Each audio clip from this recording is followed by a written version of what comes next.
नमस्कार। कार्यक्रम सीधा कुरा जनतासँग हेर्नको निमित्त न्यूज 24 टेलिभिजन हेरेर बसिरहनु भएका सम्पूर्ण दर्शक महानुभावहरूलाई स्वागत छ।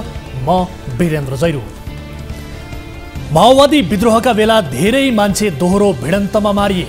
धेरै सुराकीको आरोपमा, अरू धेरै आतंककारी भएको झुटो आरोपमा पनि मारिए। मलामी गएकाहरूलाई सेनाले हेलिकप्टरबाट गोली हानेर पनि सिध्यायो। कोही घाँस काट्न गएकाहरू फेरि फर्केर आएनन्। विद्रोही माओवादीबाट मारिएका निर्दोष मान्छेका परिवारले न्याय नपाउँदा अहिले भन्न सकिन्छ अहिले राज्य उनीहरूकै छ, यसकारण शासक वर्गले आफ्नो अपराध लुकाए। तर जो राज्य पक्षबाट मारिए, जो निर्दोष थिए वा जसले माओवादीले यो देशमा क्रान्ति गर्छ भनेर माओवादीमा आस्था मात्रै राख्थे, तिनीहरू पनि मारिए। अब सबैले सुन्ने गरी, बुझ्ने गरी भनौँ, जो विद्रोहप्रति समर्थन मात्रै जनाउँथे, कुनै भिडन्तमा गएका थिएनन्, तिनका परिवारले पनि न्याय पाउने देखिएन। संक्रमणकालीन न्याय सम्बन्धी कानुनमा गर्न लागि संशोधन विधेयकले यही नै भनिरहेको छ। यो देशमा थाहा छैन कुन राहु र केतुले चक्कर लगाइरहेको छ, तर कुरा स्पष्ट छ।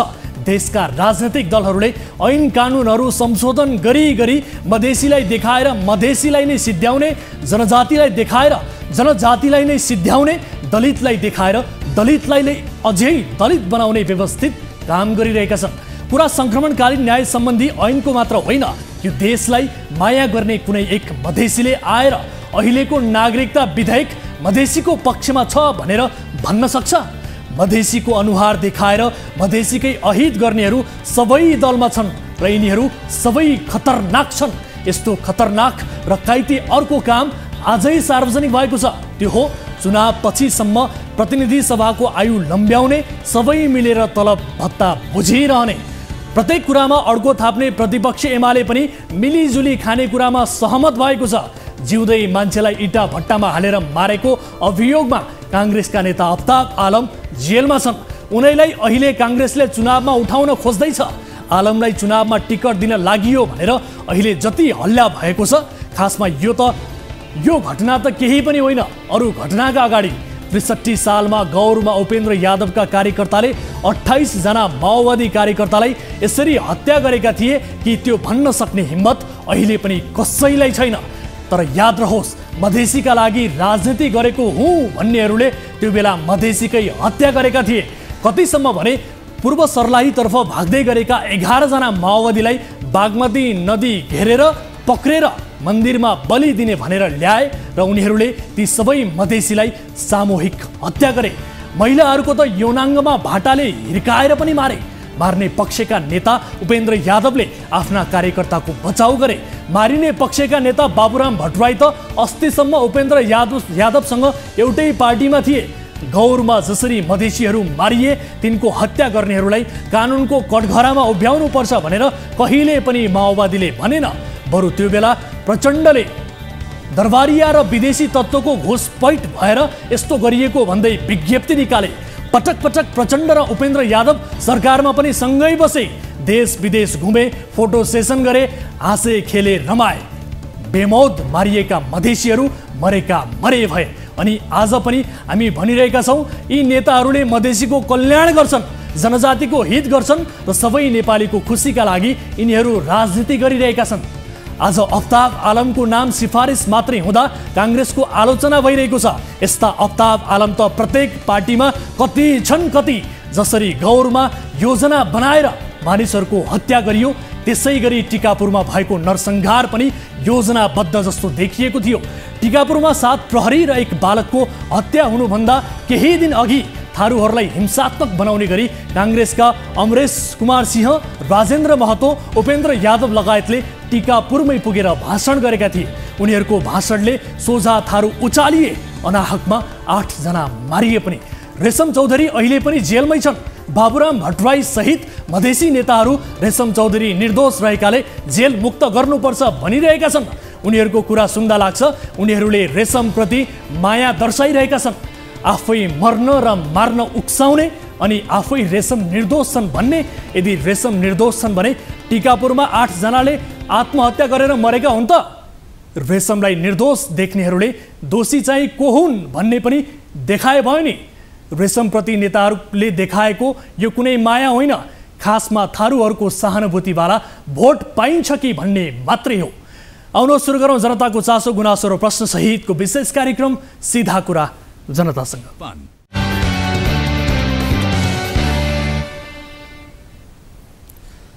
स्वागत छ दर्शक महानुभावहरू, कार्यक्रम सीधा कुरा जनतासँगको नयाँ श्रृङ्खलामा आज पनि उपस्थित भइसकेका छौँ। विविध विषयसहित कार्यक्रममा उपस्थित छौँ र आजको कार्यक्रममा सांसद पदबाट राजीनामा दिएका राष्ट्रिय प्रजातन्त्र पार्टीका अध्यक्ष राजेन्द्र लिङदेनसँग लाइभ कुराकानी गर्दैछौँ र यस्तै आजकै कार्यक्रममा एक सातादेखि प्रहरी हिरासतमा रहेका स्ट्यान्डअप कमेडियन अपूर्व क्षितिज सिंहका बारेमा पनि एक विशेष रिपोर्ट प्रस्तुत गर्दैछौँ र यस्तै पर्यटन मन्त्रीलाई लाइनमा बस्नुस् भन्दा सुरक्षा गार्ड पक्राउ परेको विषय पनि आजको कार्यक्रममा प्रस्तुत गर्दैछौँ। यसबारे पर्यटन मन्त्री जीवनराम श्रेष्ठसँग पनि लाइभ कुराकानीको प्रयास गर्नेछौँ र यस्तै काङ्ग्रेसका नेता सुनिल शर्माले सञ्चालन गरिरहेको कलेजले MBBS का विद्यार्थीमाथि अत्याचार गरेको विषय पनि आजको कार्यक्रममा देखाउँदैछौँ र रोजगारीका लागि कोरिया पुगेका एक युवकको हत्या भएको विषय पनि आजको कार्यक्रममा समावेश हुनेछ।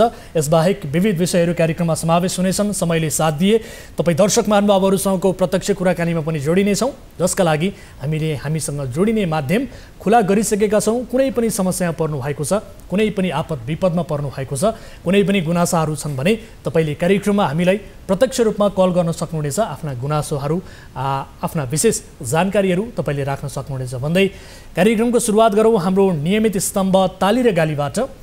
यसअघि हामीले सोधेको प्रश्न थियो,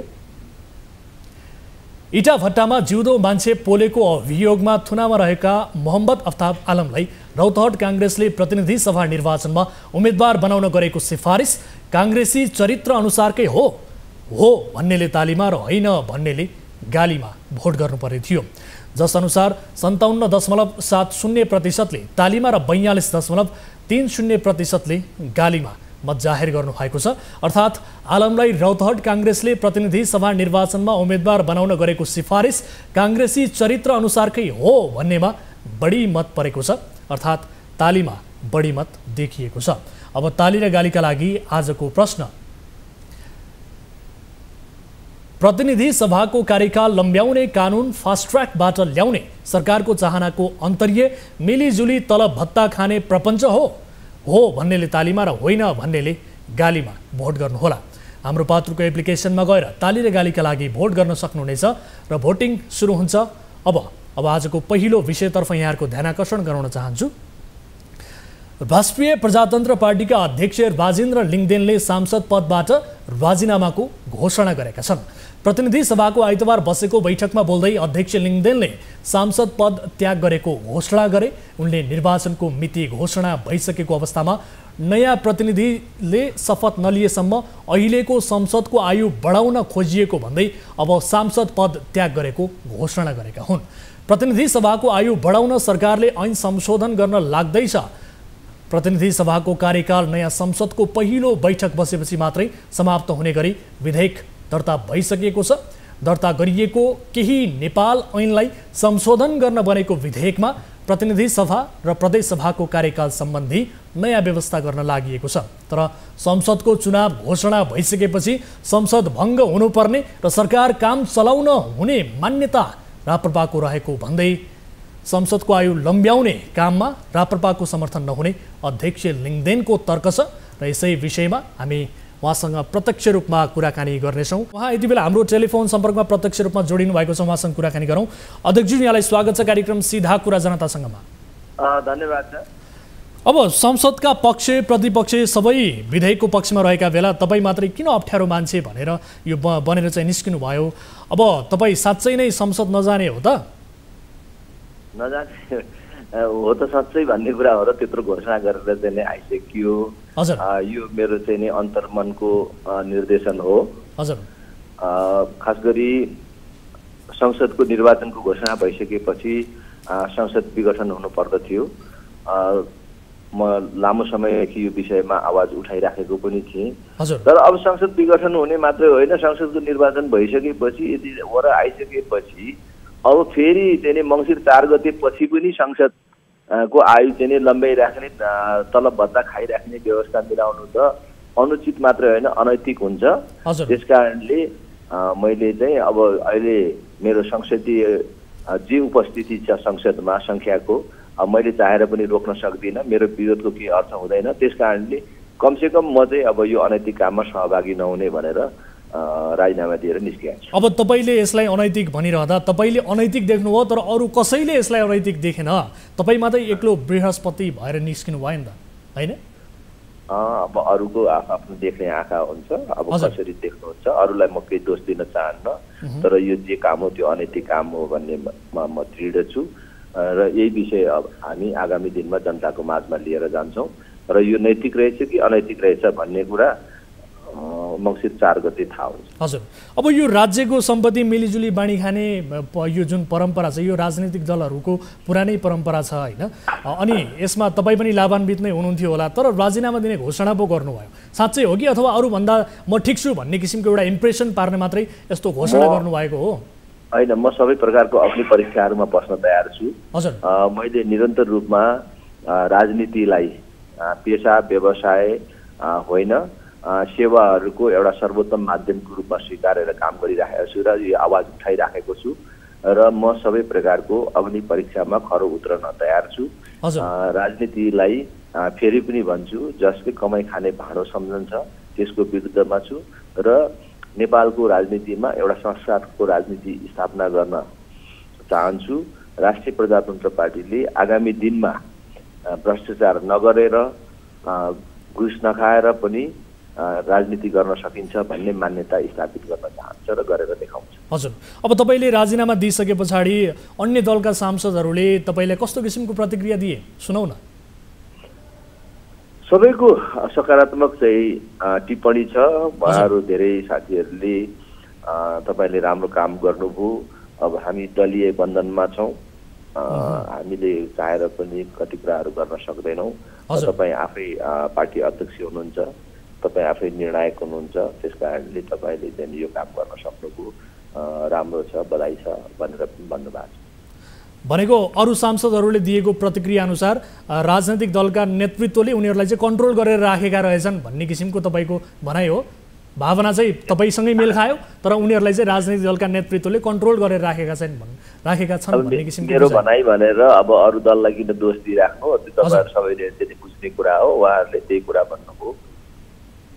अब एकपटक चाहिँ एउटा सन्दर्भमा नेकपा एमालेका अध्यक्ष केपी शर्मा ओलीले भन्नुभएको थियो खान जन्मेका हो खाओ खाओ भनेर भन्नुभएको थियो, खुबै भाइरल पनि भएको थियो। उहाँको यही भनाइलाई आधार मान्ने हो भने खाने मामिलामा त पक्ष प्रतिपक्ष एकै भए भन्ने किसिमका टिप्पणी पनि हुन्छ, तर तपाईँहरूको त एमाले मित्र शक्ति हो, के भन्नुहुन्छ यस विषयलाई लिएर?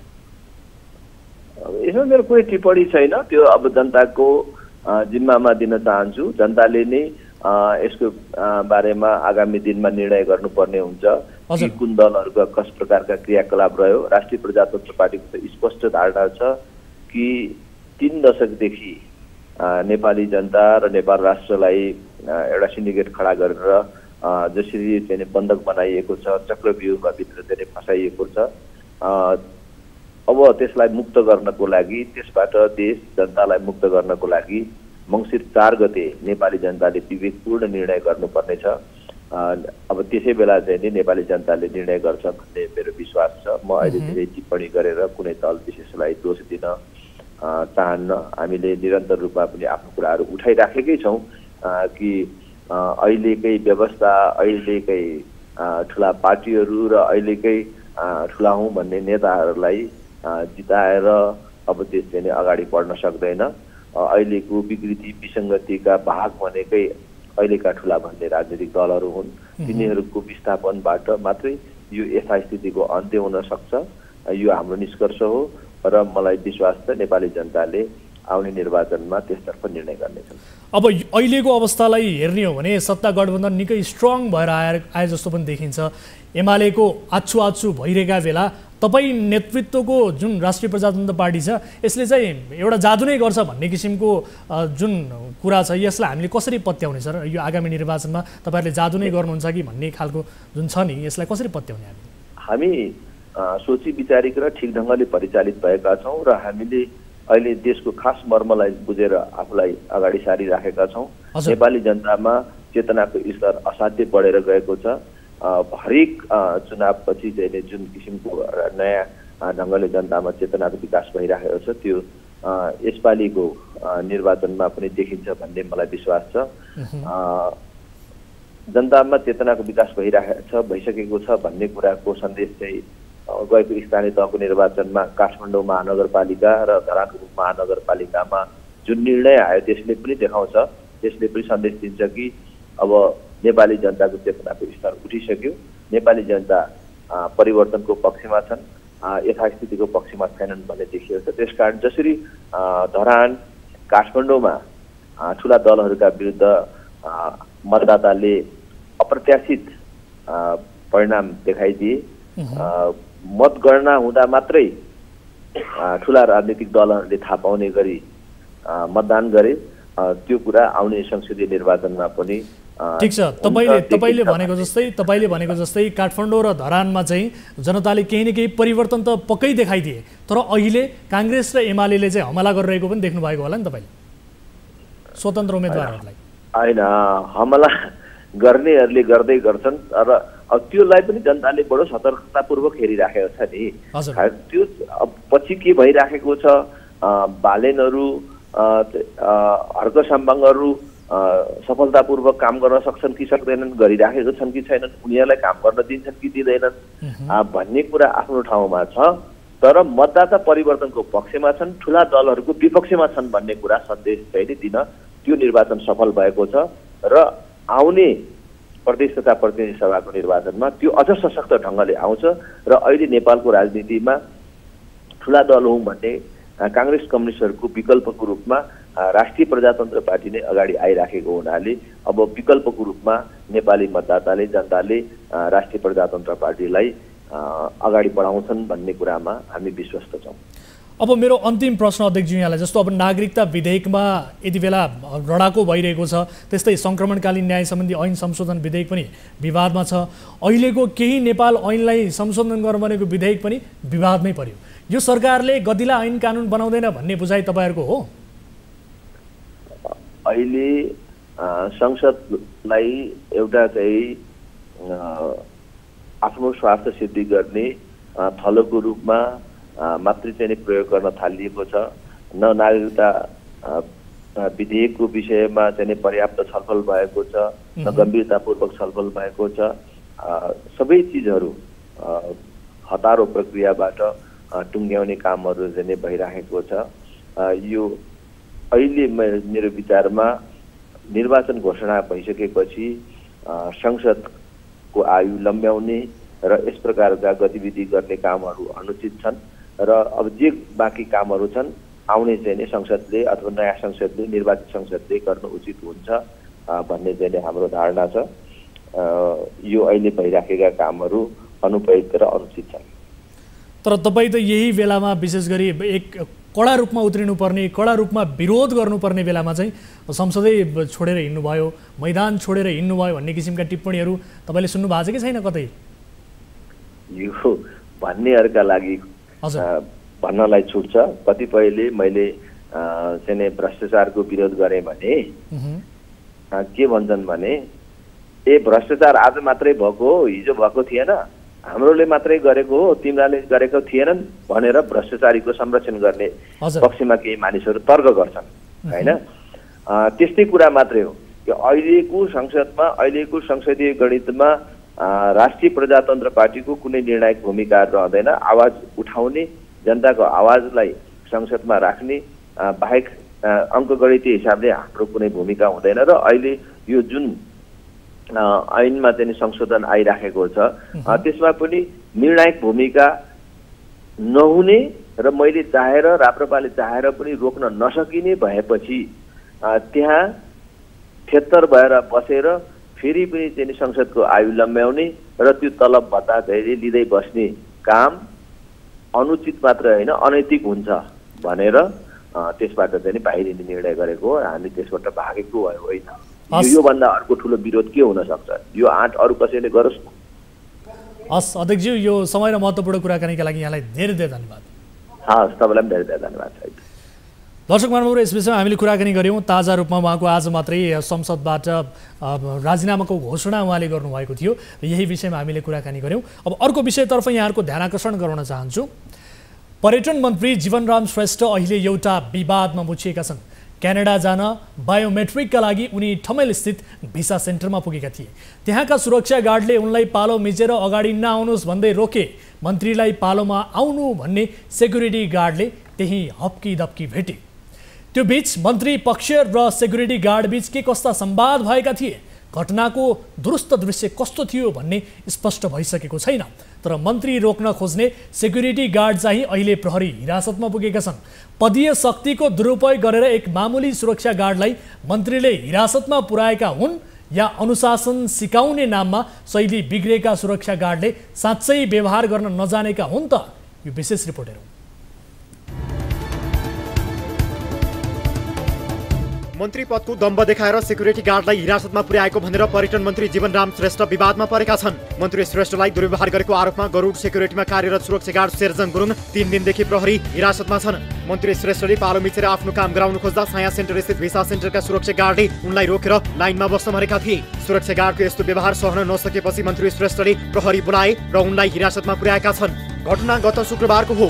संस्कृति पर्यटन तथा नागरिक उड्डयन मन्त्री जीवनराम श्रेष्ठ बिहान करिब 10 बजे श्रीमती सहित दल लिएर ठमेल स्थित छाया सेन्टर पुगे। एक कार्यक्रमका लागि मन्त्रालयका 6-7 जना सहितको टोली क्यानाडा जाने तयारीमा थियो। सोही अनुसार बायोमेट्रिक गर्न मन्त्री श्रेष्ठ छाया सेन्टर पुगे। त्यतिबेला गुरुङ ड्युटीमा खटिरहेका थिए। भिडभाड बढेपछि उनले सबैलाई लाइन लाग्न अनुरोध गरे। तर पर्यटन मन्त्री श्रेष्ठले आफू मन्त्री भएको बताउँदै जबरजस्ती भित्र पस्न खोजे। प्रत्यक्षदर्शीको यो भनाइ सुन्नुहोस्। भिड हुन्छ अनि त्यो क्राउड कन्ट्रोल गर्नको लागि हामीले सबैले समान व्यवहार गरेर लाइनमा बस्नु भनेर भन्ने हो। सरले पनि त्यही गर्नुभयो, त्यतिकै मिसबिहेभ गर्यो भनेर चाहिँ त्यस्तो भन्नुभयो। यहाँ लाइन थियो धेरैजना लाइनमा अब सबै सिस्टममा लाइनमा थियो नि त, त्यही भएर उहाँले एकचोटि गुरुङ यहाँ यहाँदेखि एकचोटि अब 7-8जना त सिकाउनु मिल्दैन। त्यही भएर उहाँले एकचोटि लाइन बस्नु भन्दाखेरि नि अब किन उहाँले ठुलो कुरा अब हात लाग्यो यताउति गऱ्यो, हामीले बुझेर गुरुङ सुपरभाइजरको रूपमा कार्यरत थिए। सामान्य कपडामा आएको र भिआइपी आउने सूचना पनि उनले कतैबाट पाएका थिएनन्। मन्त्री आएका छन् भन्ने समेत थाहा नपाएका सुरक्षा गार्ड गुरुङले पालो पर्खन भने। मन्त्रीहरूलाई आम रूपमा लाइनमा राख्ने गरिँदैन। भिसा सेन्टरका सुरक्षा गार्डले लाइनमा बस्नु भनेपछि मन्त्री र उनीसँगै आएकाहरू आवेशमा आए। ती सुरक्षाकर्मीले तत्कालै हप्की पनि भेटे। सरले चाहिँ के भन्नुभयो, मेरो अगाडि भन्नुभयो ठिक छ नि त, म अहिले केही गल्ती गरेको छैन, म जान रेडी छु, मेरो म्यानेजर साहब आउन दिनु अनि त्यसपछि कुरा गरेर जान्छु भनेर भन्नुभयो सरले। तर मान्नु भएन, उहाँहरूले मान्नु भएन। एकछिन कुरा गर्ने भनेर आज 3 दिन भयो। बोल्न समेत नदिई पुर्याइयो हिरासत। बायोमेट्रिकका लागि छाया सेन्टर पुगेका मन्त्रीलाई त्यहाँका सुरक्षा गार्डले रोकेपछि केही बेर रोक्ने पक्षले हप्की खायो। त्यसपछि छलफल कुराकानी गर्ने मौका समेत पक्राउ पर्नेले पाएनन्। मन्त्रीले नजिकैको दरबार मार्ग रेतबाट प्रहरी बोलाए। मन्त्रीले बोलाएपछि प्रहरी तत्कालै पुग्यो र मन्त्रीलाई रोक्ने सुरक्षाकर्मीलाई नियन्त्रणमा लियो। मन्त्रीलाई दुर्व्यवहार गरेको आरोपमा उनलाई प्रहरीले थप कारबाही अगाडि बढाएको छ। अब यो केसको सम्बन्धमा एकजना व्यक्तिलाई नियन्त्रणमा लिएको छ हामीले, हैन? नियन्त्रणमा लिएर निवेदन परिसकेपछि, उजुरी परिसकेपछि एकजना व्यक्तिलाई नियन्त्रणमा लिएको छ र निजको सम्बन्धमा अहिले प्रहरीद्वारा प्रहरी वृत्त दरबारमार्गको प्रहरीद्वारा अनुसन्धान, यहाँ थप लगायतको अनुसन्धान लगायतको कामहरू अहिले भर्खर भइरहेको अवस्था छ। ठमेल स्थित छाया सेन्टरमा रहेको VFS ग्लोबल भिसा सेन्टर एउटा अन्तर्राष्ट्रिय निजी कम्पनी हो। यो कम्पनीले क्यानाडा, जापान सहित युरोपका धेरै देशको भिसा प्रक्रिया अघि बढाउँछ। दैनिक हजारौं मानिसहरू बायोमेट्रिकको लागि VFS पुग्छन्।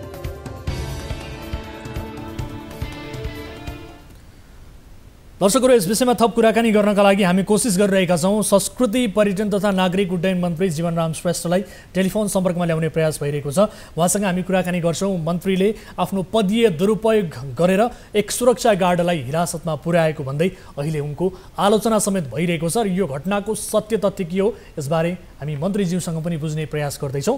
उहाँले अहिले फोन उहाँको व्यस्त बताइरहेको छ। खैर, अहिलेलाई एउटा ब्रेक लिन्छौँ। ब्रेक पछाडि फेरि पनि हामी उपस्थित हुनेछौँ विविध विषयसहित र मन्त्रीज्यूसँग पनि हामी टेलिफोनमा कुराकानी गर्ने प्रयास गर्नेछौँ। यहाँहरू हेरिरहनु भएको छ कार्यक्रम सीधा कुरा जनतासँग, मात्र न्युज 24 टेलिभिजनमा।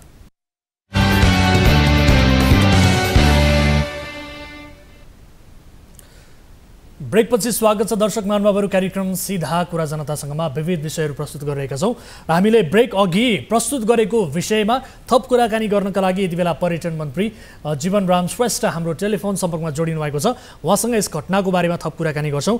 मन्त्रीज्यू, यहाँलाई स्वागत छ कार्यक्रम सीधा कुरा जनतासँगमा। हजुर, हस्, धन्यवाद। हजुर, अब तपाईले पदीय दुरुपयोग गरेर एक सुरक्षा गार्डलाई प्रहरी हिरासतमा पुर्याउनु भयो भन्दै तपाईको आलोचना भइरहेको छ। यो भएको चाहिँ के हो ठ्याक्कै भनिदिनुस् त। अब यो जुन खालको चाहिँ नि मन्त्रीले पदीय दुरुपयोग गरेर सुरक्षा गार्ड पक्राउ गर्यो भन्ने कुरा नै सरासर चाहिँ नि गलत र निराधार हो। हजुर, आफ्नो चाहिँ नि गल्तीलाई ढाकछोप गर्नको लागि यो समाचार चाहिँ नि नियोजित ढङ्गबाट बनाएर वितरण गरेको चाहिँ नि मैले पाएँ। र जुन समाचारहरूले अनलाइन यो चाहिँ नि माध्यमबाट समाचार सम्प्रेषण गर्ने संस्थाहरूले मसँग सम्पर्क गरेको छ, मैले सत्य तथ्य कुरा भनेको छु। र सत्य कुरा के हो भन्दाखेरि यो म अहिले क्यानाडा जानको लागि भिसा अप्लाई गरेको र त्यसको चाहिँ नि बायोमेट्रिक्स गर्नको लागि भिएसएफ सेन्टर चाहिँ नि छाया सेन्टरमा त्यहाँ कार्यालय रहेछ। त्यहाँ मलाई शुक्रबार 9 बजेको समय दिएको थियो। त्यो अनुसार म त्यहाँ पुगेँ। मसँग मेरो सेक्युरिटी गार्ड आर्मीको पनि पुलिसको पनि सँगै नै थियो र त्यहाँ चाहिँ नि नर्मल प्रोसेसबाटै हामी चाहिँ नि त्यो बायोमेट्रिक्स गर्ने पोइन्टमा पुग्यौँ र बिहानको 9 बजेको समय थियो। खासै भिडभाड थिएन, हाम्रो अगाडि 2 जना मात्र मान्छे थियो र 2 जनामा पनि एकजनामा हामी त्यहाँ लाइनमा उभिँदै एकजना भित्र पस्यो र एकजना बाँकी थियो र एकजनाको पछाडि मेरो श्रीमती थिए र त्यसपछि म थिएँ। अनि अर्को एकजना पनि भित्र पसेपछि अनि हाम्रो पालो त आइहाल्यो। त्यही बिचमा एक्कासी चाहिँ नि सेक्युरिटी गार्ड म अफिसर भन्ने हिसाबले त्यहाँ आएर एकैपल्ट चाहिँ नि यो अस्वाभाविक रूपमा लाइनमा भन्दै हात हलाउँदै एकदम चाहिँ नि उदण्ड ढङ्गबाट आए र त्यसपछि मेरो सेक्युरिटी गार्डले चाहिँ नि उनलाई के भने उहाँ मन्त्रीज्यू हुनुहुन्छ भनेर भने। त्यसपछि उनले मन्त्री सन्त्री मलाई मतलब छैन भनेर एकदम चाहिँ नि ऊ प्रतिवाद गरे र सेक्युरिटीलाई उसले चाहिँ नि म पनि आर्मीको मान्छे हुँ भनेर उसको कार्ड निकालेर यो मेरो पुलिसको सेक्युरिटीमा चाहिँ नि उसले त्यो कार्डले खोजे जस्तो गरी चाहिँ नि ऊ चल्यो र त्यसपछि उसलाई सम्झाइ बुझाइ गर्ने चाहिँ नि कोसिस गर्यो मेरो सेक्युरिटीले र अगाडि मैले पनि भने उनलाई चाहिँ नि म मन्त्री हुँ भनेर भने र म त्यहाँको चाहिँ नि जे नियम छ त्यो क्यूमै म बसेको छु। उनीहरूले जुन स्ट्यान्डिङ पोइन्ट राखेको छ त्यो पोइन्टमा उभिएको छु र पालो मेरै आइसकेको अवस्था छ र उसले जुन ढङ्गबाट त्यहाँ व्यवहार गरिरहेको थियो त्यो मान्छेमाथिको व्यवहार भन्दा पनि त्यो भेडा बाख्रा थपाउने किसिमबाट उसले त्यो व्यवहार त्यहाँ देखाइरहेको थियो, अस्वाभाविक व्यवहार उनले देखाइरहेको थियो।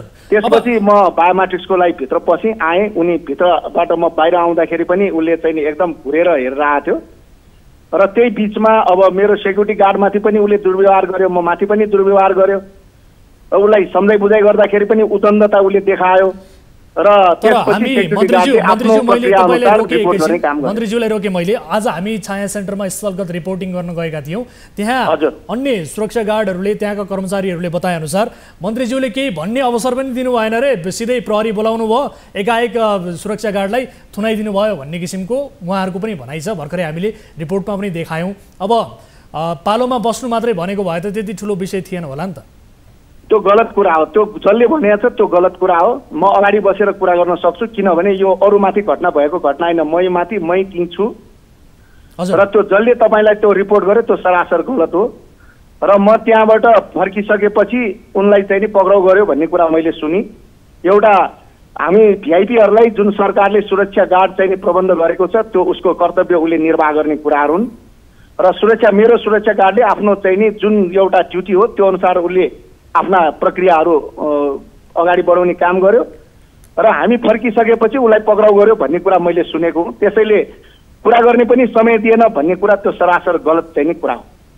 भनेको तपाईँले फोन गरेर पक्राउनु भएको होइन? त्यो मेरो जुन सुरक्षा गार्ड मलाई दिएको छ उमाथि पनि उसले दुर्व्यवहार गरे, उसले वाद प्रतिवाद गरे, उमाथि चाहिँ नि जुन उसले यो कार्डले खोज्ने काम पनि गर्यो र उसले आफ्नो कर्तव्य पालन गर्दै आफ्नो चाहिँ नि सम्बन्धित निकायमा उसले जानकारी गराउने काम गर्यो। तर कुरा त के आयो भने तपाईँले अन द स्पोट सुरक्षा गार्डलाई बोल्न पनि दिनु भएन, एकाएक दरबार मार्गको प्रहरीमा फोन गर्नुभयो र प्रहरी बोलाएर हुल्दङ गरेर उहाँलाई पक्राउ गरिदिनु भयो भन्ने किसिमका कुराहरू पनि आयो। सरासर गलत हो। यो मन्त्रीमाथि चाहिँ नि तपाईँको यो बदनाम गर्ने नियतबाट त्यो समाचार सम्प्रेषण भएको छ, त्यो सरासर गलत हो, निराधार हो।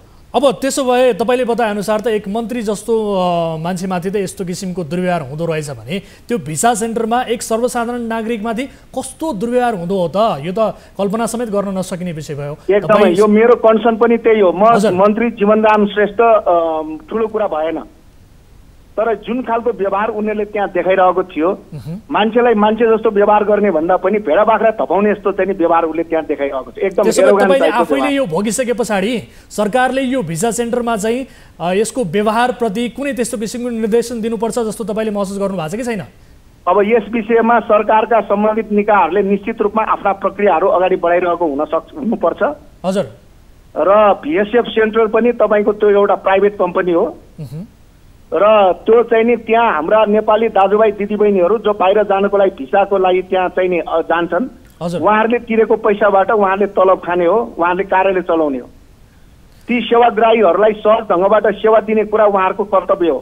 उहाँहरूलाई अपमान गर्ने, उहाँहरूलाई चाहिँ नि भेडा बाख्रा जस्तो चाहिँ नि व्यवहार गर्ने कुरा त्यो सरासर गलत हो। भिएसएफको चाहिँ नि जुन त्यो चाहिँ नि कम्पनी छ त्यसले त्यो जिम्मेवारी लिनुपर्छ र त्यो सुधार गर्ने काम चाहिँ नि गर्नुपर्छ। तर अर्कोतर्फ कसरी टिप्पणी भइरहेको छ भने मन्त्रीजी, मेरो अन्तिम प्रश्न यहाँलाई, अब धेरै समय म तपाईँको लिन चाहन्न। अब अन्तिम प्रश्न के छ भने विशेष गरी नियम भनेको सबैलाई बराबर हुन्छ, कानुन सबैलाई बराबर हुन्छ, के सर्वसाधारण के मन्त्री सबैलाई बराबर हुन्छ, त्यसकारण यो व्यवहार गरियो भन्ने किसिमका टिप्पणी पनि आइरहेका छन्। तर मन्त्री भएर मन्त्रीको एउटा दम्भ देखाउनु हो तपाईँले र सोही अनुसार यो घटना घट्यो भन्ने किसिमको विश्लेषण टीका टिप्पणी सामाजिक सञ्जालमा तपाईँले पनि देखिरहनु भयो होला, के भन्नुहुन्छ? म यसमा सम्पूर्ण चाहिँ नि यो हाम्रा समाचारका जो पाठकहरू हुनुहुन्छ, श्रोताहरू हुनुहुन्छ, नागरिक समाज छ, सबैलाई के अनुरोध गर्न चाहन्छु भने कुनै पनि घटनाहरूलाई सत्य तथ्य के हो भन्ने कुरा बुझेर आफ्नो विचार बनाउनु भयो भने राम्रो हुन्छ।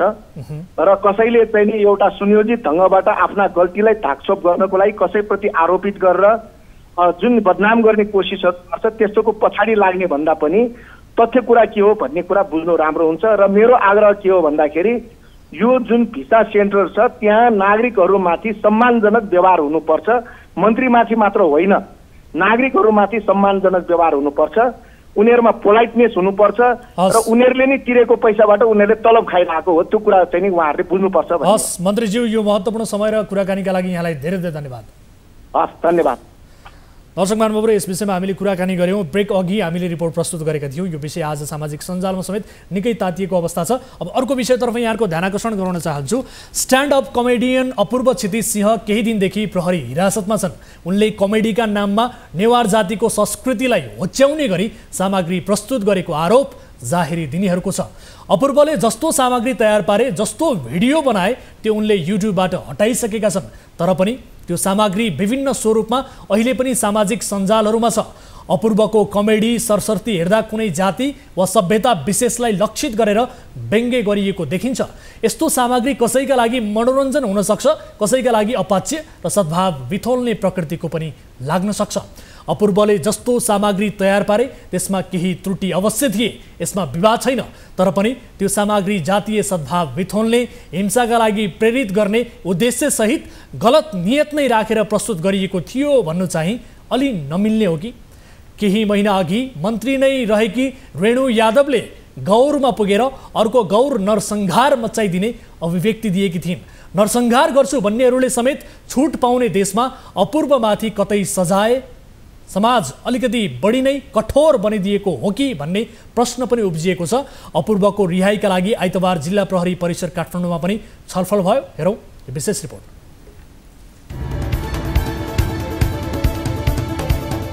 हास्य व्यङ्ग्यका नाममा नेवार समुदायको मानमर्दन हुने सामग्री पस्किएको आरोपमा स्ट्यान्डअप कमेडियन अपूर्व क्षितिज सिंह एक सातादेखि प्रहरी हिरासतमा छन्। आलोचना बढेपछि प्रहरी हिरासतमा जानु अघि नै अपूर्वले गल्ती स्वीकार गरेर सार्वजनिक रूपमै माफी मागिसकेका छन्। यतिसम्म कि उनले युट्युबमा अपलोड गरिएको यो भिडियो हटाइसकेका छन्। यो हेर्नुहोस्।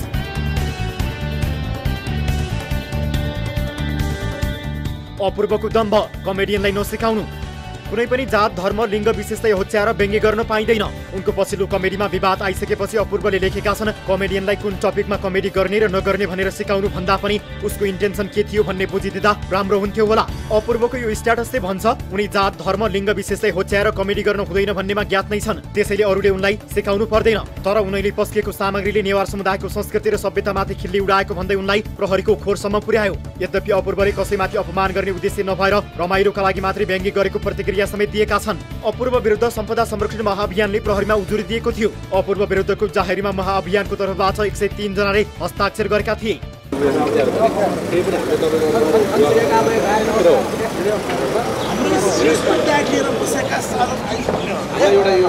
अपूर्व प्रकरणमा सुमन सायमी अग्रपङ्क्तिमा।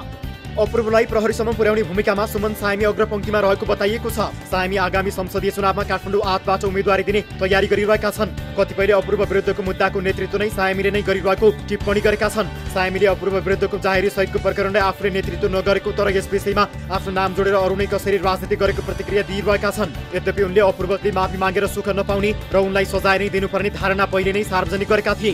साइमीको धारणा सहितको भिडियो सामग्री उनी आफैले भदौ 3 मा फेसबुकमा सेयर पनि गरेका थिए। सम्पदा संरक्षण महाअभियानका यादवलाल कायस्थको नेतृत्वमा अपूर्व विरुद्ध उजुरी परेको थियो। सामाजिक सञ्जालमा अपूर्वप्रति सहानुभूति बढ्दै गल्ती स्वीकार गरेर भिडियो समेत हटाउँदा पनि प्रहरीले एक सातादेखि नै हिरासतमा राखेपछि सामाजिक सञ्जालमा अपूर्वप्रतिको सहानुभूति र समर्थन बढेको छ। गल्ती स्वीकारेर माफी माग्दै भिडियो हटाएपछि पनि हिरासतमै राख्दा नेपाली समाज अनुदार बन्दै गएको देखिने भन्दै कतिपयले चिन्ता व्यक्त गरेका छन्। केहीले भने विवादको निरूपण कानुनी विधिबाटै हुनुपर्ने उल्लेख गरेका छन्। अपूर्वलाई तुरन्त छाड्न गायक अमात्यको आग्रह। यता सामाजिक सञ्जालमा अपूर्वप्रति सहानुभूति बढिरहेका बेला गायक योगेश्वर अमात्य पनि बोलेका छन्। उनले अपूर्वलाई तत्काल रिहा गर्न आग्रह गरेका छन्। शनिबार फेसबुक मार्फत उनले भनेका छन्, हाम्रो नेवा सङ्घ सङ्गठन पनि गजबको राख्छ। चाहिने मुद्दामा ध्यान छैन, सानोतिनोमा अल्झेर के नै गरे जस्तो। अपूर्वलाई तुरन्त छाड्न लगाऊ गायक। दर्शकहरू, यस विषयमा थप कुराकानी गर्नका लागि हामीले टेलिफोन सम्पर्कमा जोडेका छौँ सम्पदा संरक्षण महाअभियानका अभियन्ता यादवलाल कायस्थ हाम्रो सम्पर्कमा हुनुहुन्छ। यादवलाल सर, यहाँलाई स्वागत छ कार्यक्रम सीधा कुरा जनतासँगमा। हजुर, धेरै धेरै धन्यवाद। हजुर, अब अपूर्व श्रीवास्तवको रिहाईका सवालमा आज छलफल पनि भएको बारे हामीले जानकारी पायौँ। अब हामीले रिपोर्ट तयार पार्दासम्म कुनै त्यस्तो निष्कर्ष निस्किएको थिएन। पछिल्लो निष्कर्ष के छ सर, यहीँबाट सुरु गरौँ न। अपूर्व क्षितिज सिंहसँगको परिवारसँगको वार्ता चाहिँ आजै मात्रै भएको होइन, यो 4-5 दिन अगाडिदेखि नै भइरहेको हो। हजुर, उहाँलाई चुनावमा राखिसकेपछि सायद 1-2 दिनपछि नै उहाँको बुवा चाहिँ हामीसँग सम्पर्कमा आउनुभएको थियो।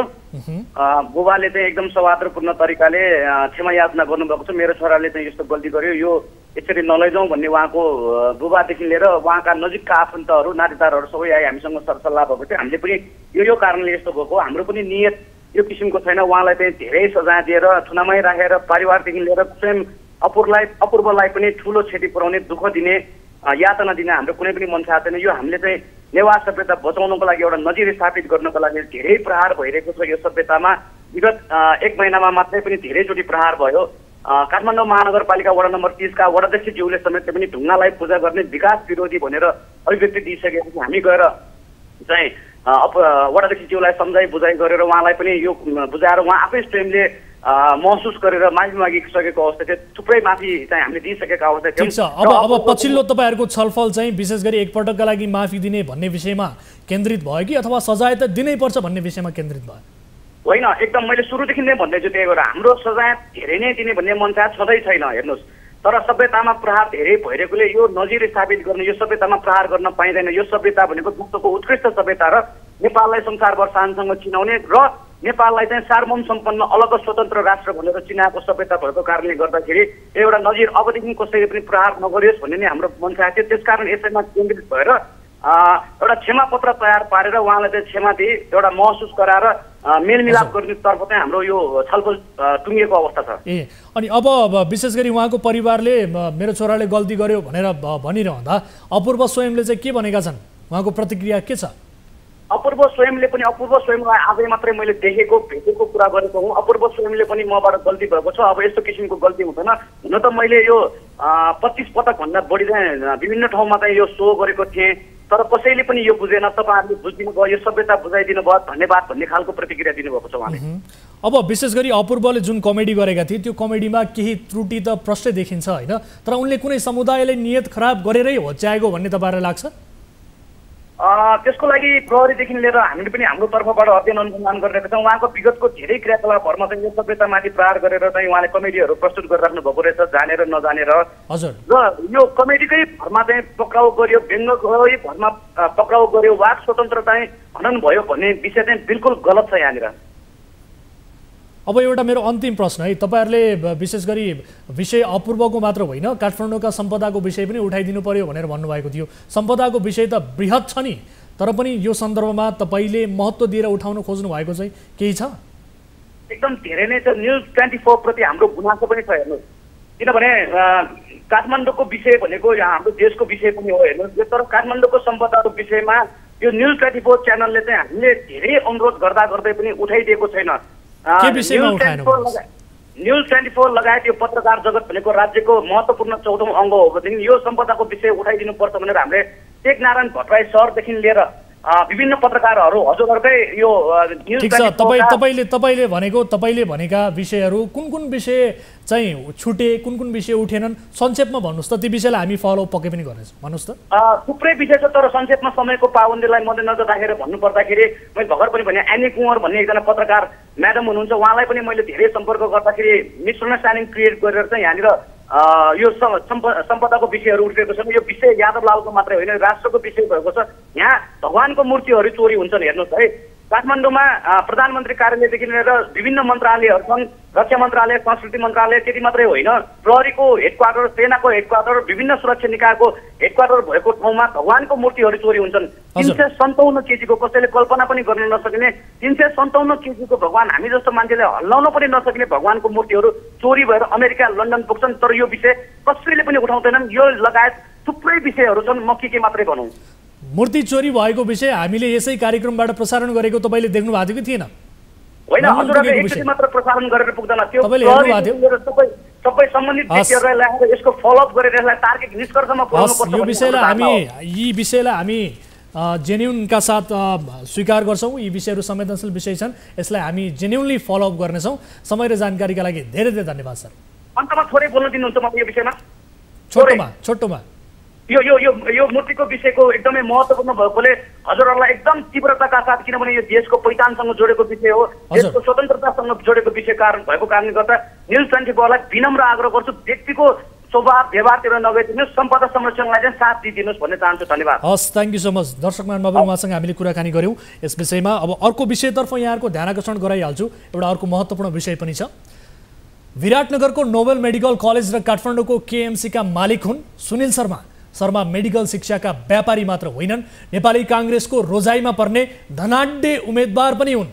यसपटक काङ्ग्रेसले मोरङ क्षेत्र नम्बर 3बाट आफ्नो उम्मेदवारको रूपमा सुनिल शर्माको मात्रै नाम सिफारिस गरेको छ। शर्माले काङ्ग्रेसका ठूला नेताहरूलाई यति धेरै रिझाएका छन् कि उनले आफ्नो कलेजमा पढ्ने विद्यार्थीमाथि घात, अत्याचार, आर्थिक शोषण, धम्की जे लिए पनि उनीमाथि कारबाही गर्ने हिम्मत शिक्षा मन्त्री देवेन्द्र पौडेलले समेत यसअघि देखाउन सकेनन्। जबकि मन्त्री पौडेल माओवादीका कार्यकर्ता हुन्। काठमाडौँका विश्वविद्यालय, चिकित्सा शिक्षा आयोग लगायत आधिकारिक निकायले मेडिकल शिक्षाका विद्यार्थीका लागि होस्टेल अनिवार्य नगर्ने पटक पटक सूचना निकालेको छ। तर सरकारका यी निकायका काङ्ग्रेसका प्रिय कार्यकर्ता तथा धनाढ्य शिक्षाका व्यापारी शर्माका लागि कागजको खोस्टा बाहेक केही पनि होइन। शर्माको कलेजका केही विद्यार्थी आइतबार न्युज 24 टेलिभिजनका कार्यालयसम्म आएर कलेजको मनोमानी बारे खुलासा गरे। विद्यार्थीको गोप्यता कायम नगरिदिँदा उनीहरूको भविष्य कलेजले नै चौपट पारिदिने बुझिएपछि हामीले सावधानीपूर्वक तयार पारेको विशेष रिपोर्ट अबको यो क्रममा। दर्शकहरू, सुरुमा यो सूचना हेर्नुहोस्। गएको वैशाख 21 गते चिकित्सा शिक्षा आयोगले जारी गरेको यो सूचनाको बुँदा गमा लेखिएको छ, शिक्षण संस्थाको होस्टेल, मेस जस्ता शुल्क विद्यार्थीको ऐच्छिक विषय हुने। अर्थात् मेडिकल कलेजहरूले कुनै पनि विद्यार्थीहरूलाई होस्टेलमा बस्नै पर्ने भनेर बाध्य पार्न सक्दैनन् र कलेजले नाफाका लागि सञ्चालन गर्ने मेसमा पनि खाना खानै पर्छ भन्ने कुनै करकाप हुने छैन। बुँदा गरे भनेको यही हो। अब फेरि चिकित्सा शिक्षा आयोगले नै 78 चैत 1 गते निकालेको अर्को यो प्रेस विज्ञप्तिको बुँदा नम्बर 3 हेर्नुहोस्। यो बुँदामा लेखिएको छ, आयोगले निर्धारण गरेको र निर्देशन दिएको बाहेक अन्य कुनै पनि शुल्क कलेज प्रशासनले लिने छैन र विद्यार्थीहरूसँग कुनै पनि शर्त सम्झौता गराइने छैन। यी दुवै बुँदाहरू चिकित्सा शिक्षा आयोगले जारी गरेको हो। आयोगको निर्देशनलाई कांग्रेसका कार्यकर्ता तथा कलेजका असली सञ्चालक सुनिल शर्माले कसरी अठ्यारी गरिरहेका छन् भन्ने प्रमाण देखाउँदैछौँ। 18 अप्रिल 2022 मा काठमाडौँ मेडिकल कलेज पब्लिक लिमिटेडले जारी गरेको यो सूचना हेर्नुहोस्। सूचनामा लेखिएको यो लाइनमा भनिएको छ, all admitted MBBS students have to stay in the hostel for the duration of their course, that is 5 and 5 years। अर्थात् MBBS मा भर्ना भएका छात्रवृत्ति बाहेकका सबै विद्यार्थीहरूले कलेजको होस्टेलमा बस्नै पर्छ। चिकित्सा शिक्षा आयोगले भनिरहेको छ, होस्टेल अनिवार्य छैन, तर केएमसीले होस्टेल र मेस चलाएर व्यापार गर्न नोटिस जारी गरिसकेको छ। 78 साल माघ 11 गते काठमाडौँ विश्वविद्यालयले चिकित्सा शिक्षा आयोगलाई पठाएको यो पत्रमा पनि आयोगको निर्देशन अनुसार नै होस्टेल ऐच्छिक हुने विषय केयुले पनि स्वीकार गरेको उल्लेख छ। चिकित्सा शिक्षा आयोगदेखि सम्बन्धन दिने विश्वविद्यालयको सर्कुलर समेतलाई अचेर गरेर केएमसीले चाहिँ जबरजस्ती शुल्क असुल्ने तयारी गरिरहेको छ। केएमसीले गरेको अनिवार्य होस्टेलभित्र आर्थिक लाभका अन्य पक्षहरू पनि छन्। दुई बेड भएको एउटा कोठामा एक विद्यार्थीले 12,000 रुपैयाँ त सुत्नका लागि मात्रै तिर्नुपर्छ। त्यसमा 8,000 जति खाना खाएको तिर्नुपर्छ। 12,000 तिरेर कोठामा सुते बापत शौचालय जाने पानी पनि सित्तैमा पाउँदैनन्। पानी बिजुली र इन्टरनेटको अतिरिक्त पैसा बुझाउनु पर्छ र कलेज अनि आर्थिक मुनाफाका लागि सञ्चालन गर्ने मेसमा विद्यार्थीले भ्याट तिरेर भात खानुपर्छ। अरू मेडिकल कलेजहरूमा यही काठमाडौँ भ्यालीभित्रकै मेडिकल कलेजहरूमा 45,000सम्म पनि छ कि होस्टेल। तर केएमसी भ्यालीभित्र भएर एउटै एरियाभित्र भएर पनि केएमसीले चाहिँ किन त्यस्तो बढी शुल्क लिइरहेछ त? त्यो कुरा उठाउनु मिल्छ नि त हामीले त, होइन? 12,000 हामीले तिर्नुपर्ने रकम 12,000 मात्र होइन, 12,000 डबल सिटरलाई हो। एउटा कोठामा 2 जना बसेर 12,000 तिर्ने हो। सिङ्गल कोही बस्न चाहन्छ भने उसले 24,000 तिर्नुपर्ने हुन्छ। र यो भाउ रुमको मात्र हो र यो जति दर छ यो हरेक 5 वर्षमा हरेक वर्ष 5%ले यो वृद्धि हुन्छ र यो रुमको मात्र हो। नियममा चाहिँ एमबिसीले भनेको छ अनिवार्य रूपमा हामीले होस्टेल राख्न पाउँदैन भनेर भनेको छैन। कलेजहरूले त्यति सूचना दिइरहेछ। अनि केएमसी चाहिँ केयुको अन्डरमा हुँदा पनि केयुले पनि नोटिस निकालेको छ अनिवार्य होस्टेल राख्न पाउँदैन भनेर। तर केएमसी चाहिँ नियम विपरीत गएर होस्टेल कम्पलसरी गराएको छ पेइङ स्टुडेन्टहरूको लागि। अर्थात् एउटा कोठामा 2 जना विद्यार्थी राखे बापत कलेजले कम्तीमा 44,000 रुपैयाँ असुली गर्छ। जबकि केएमसीको होस्टेलको 100 मिटर वरपरको अन्य होस्टेलले 22,000मा 2 जना विद्यार्थीलाई हप्तामा 2 छाक मासु सहितको खाना, कपडा धुने सुविधा, निःशुल्क वाइफाई दिइरहेका छन्। अझै अनौठो विषय के छ भने केएमसीमा पढ्न प्रत्येक विद्यार्थीले कलेजसँग द्विपक्षीय सम्झौता गर्नुपर्छ। जसरी अन्य कारोबारमा द्विपक्षीय सम्झौता हुन्छ, मेडिकल शिक्षा लिने यस्तै सम्झौता पत्रमा दायाँ बायाँ औँठाको छाप नै लगाउनुपर्छ। केएमसीले विद्यार्थीहरूलाई साक्षी राखेर उनीहरूका अभिभावकहरूलाई अनैतिक सम्झौता पत्रमा ल्याप्चे लगाउन बाध्य पार्छ। सम्झौता पत्र पुरै 10 बुँदा र अन्य धेरै उपबुँदामा छ। सम्झौताका सबैजसो शर्त कलेजले आफ्नो हित हुने गरी मात्रै तयार पारेको छ। केएमसीको मनमानी शैलीको विरुद्ध गएको माघ महिनामा विद्यार्थीहरूले 57 दिनसम्म आन्दोलन गरेका थिए। तर शिक्षा मन्त्री देवेन्द्र पौडेलले विद्यार्थीको पक्षमा स्ट्यान्ड लिन नचाहँदा त्यो आन्दोलन त्यसै तुइएको थियो। दर्शक महानुभावहरू, पीडितहरूको गोपनीयतालाई कायम गर्दै हामीले उनीहरूको भविष्य चौपट हुने हो कि भन्ने किसिमको चिन्ताले, किनभने विगतमा पनि कलेजले यस किसिमका गतिविधिहरू गरेको दृष्टान्त छ, सोही कारण पनि हामीले उनीहरूको आवाजलाई केही परिवर्तन गऱ्यौँ र सँगसँगै उनीहरूको अनुहारलाई छोपेका छौँ। यद्यपि यो विषयमा राज्य गम्भीर बन्नै पर्छ, शिक्षा मन्त्रालय गम्भीर बन्नै पर्छ र हामीले चिकित्सा शिक्षा आयोगका पदाधिकारीलाई यस विषयमा कुराकानी गर्न खोजेका थियौँ, तर उहाँहरू उपलब्ध हुनुभएको छैन। यस विषयलाई हामी गम्भीरताका साथ फलोअप गर्नेछौँ भन्दै अर्को विषयतर्फ यहाँहरूको ध्यानाकर्षण गराउन चाहन्छु। घरको जेठो छोरो कोरिया पुगेपछि बा आमालाई लागेको थियो अब हाम्रा दुःखका दिन सकिए। गाउँघर इष्टमित्र आदिले कोरिया जानेले राम्रै कमाउँछन् भन्ने सुनाएका थिए। धेरै कमाउने सानको जीवन बिताउने सौख बाबु रामशरण सुनारको थिएन। सामान्य खर्च टार्न कसैको अगाडि टाउको कन्याउन नपरोस्, स्वाभिमानको जीवन भए हुन्थ्यो भन्ने मात्रै थियो। जसोतसो रामशरणका छोरा प्रकाश कोरिया पुगे, तर उनलाई कोरियामै अर्का एक नेपालीले नै 5 दिन अघि हत्या गरे, त्यो पनि निदाएको मौका छोपेर। अहिले शव ल्याउन 12 लाख रुपैयाँ तिर्नुपर्ने भनिएको छ। एक त छोरा गुमाएको वज्र, अर्को 12 लाख रुपैयाँको पीर। गरिबलाई हेर्ने राज्य हराएपछि यस्ता दुःखका खबर सुनिरहनुपर्ने बाध्यता बनेको छ। हेरौँ यो रिपोर्ट।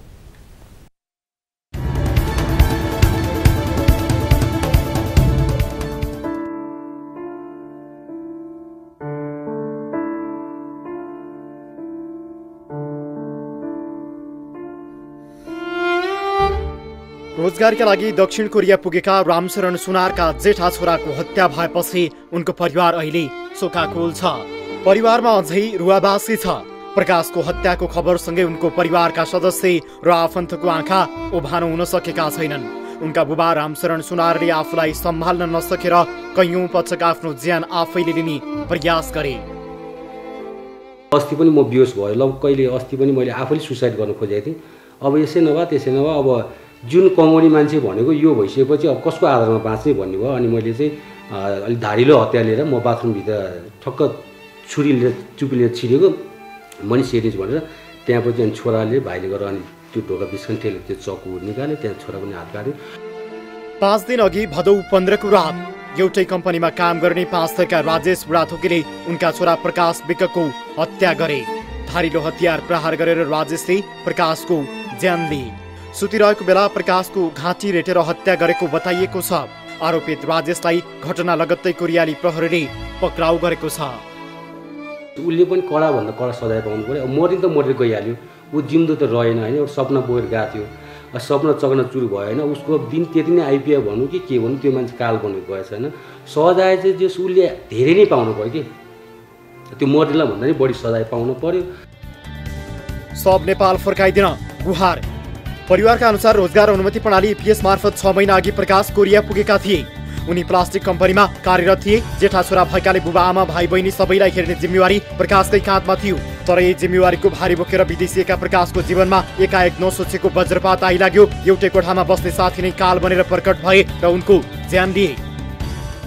थाहा पाएपछि अब ड्याडलाई भने सबै कुराहरू भयो, बाहिरतिर सबै आफ्नो आफ्नो सबै गरे। त्यही भयो उहाँको दाइहरूसँग कुरा गरेँ, यस्तो के तरिका के भयो भन्दाखेरि अब खासै केही थिएन, यस्तै सुतेको बेलामा यस्तो घाटिए भयो भन्ने कुरा पनि भयो। अहिले आफन्त र परिवारका सदस्य प्रकाशको अन्तिम संस्कार कुरेर बसिरहेका छन्। आफन्तले सब तत्काल नेपाल ल्याइदिन आग्रह गरेका छन्, तर सब नेपाल ल्याउन झन्डै 12 लाख नेपाली रुपियाँ लाग्ने बताइएको छ। गरिबीको दुष्चक्रमा रहेको यो परिवारले प्रकाशको सब नेपाल ल्याउन कहाँबाट यत्रो रकम जुटाउने भन्ने सोच्नै सकेको छैन। हामी एउटा कमजोरी गरिब मान्छे, तैपनि एउटा सपना बोकेर गएको कमाउनको लागि, र पनि अब जस उताबाट राम्रो तरिकाले चाहिँ हामीले चाहिँ उताबाट पठाउनु पऱ्यो कि। अब यताबाट भन्छन् अब यताउति गऱ्यो भने त्यति पैसा लाग्दैन भन्ने कुरा गर्छन्, फेरि उताबाट भनिन्छ अब 12-14 लाख पैसा लाग्छ भने हामीसँग 12-14 लाख पैसा छैन, लास कसरी ल्याउने। कोरिया पुगेको 3 हप्तामै साथीको हत्या। 5 सरकार राजेश बुढाथोकी 3 हप्ता अघि मात्रै कोरिया पुगेका थिए। उनको केही समयदेखि मानसिक सन्तुलन ठिक नभएको बताइएको छ। उनी पहिले पनि रोजगारीको सिलसिलामा कोरिया पुगेको, तर मानसिक समस्याबाट ग्रसित भई नेपाल फर्केको उनलाई चिने जानेकाले बताउने गरेका छन्।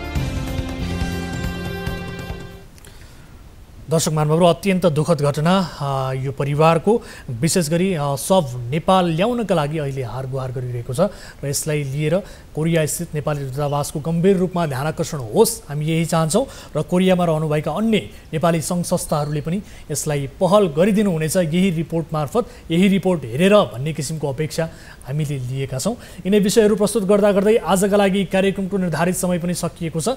कुनै पनि समस्या पर्नु भएको छ भने टोल फ्री नम्बर 1660112424, यसै गरी एनसेल नम्बर रहेको छ 9801572424 र एनटिसी अर्थात् भाइबर नम्बर 9745615654 मा 24 घण्टा हाम्रो 24 हेल्प डेस्कमा सम्पर्क गर्नुहोला। तपाईँका समस्या सुन्ने मात्र होइन, त्यसलाई समाधान गर्ने कोसिस हाम्रो तर्फबाट निरन्तर हुनेछ, हरसम्भव हुनेछ भन्दै आजका लागि कार्यक्रम सिधा कुरा जनतासँगबाट म वीरेन्द्र जैरू बिदा हुन्छु।